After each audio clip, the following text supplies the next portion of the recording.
আল্লাহর জন্য ভালোবাসা কিভাবে হবে?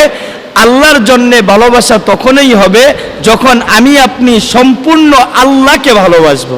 আল্লাহকে ভালোবাসলেই আল্লাহর জন্য অন্যকে ভালোবাসতে পারবেন। যেমন একজন বাবা সন্তানকে শরীয়ত বিরোধী কোনো কথার অনুমতি দিছে, ওই সন্তান যদি বাবাকে আল্লাহর জন্য ভালোবাসে তাহলে ওই বাবার কথা, ওই বাবার নাহক কথা, বাবার শরীয়ত বিরোধী কথা সে মানবে না। কারণ যতক্ষণ পর্যন্ত বাবা মা ভাই বোন আত্মীয় স্বজন মামা খালু ফুফু বন্ধু এরকম ভাবে স্ত্রী প্রত্যেকের কথা ততক্ষণ পর্যন্ত মানা যাবে যতক্ষণ পর্যন্ত শরীয়ত মোতাবেক সে কথা বলবে।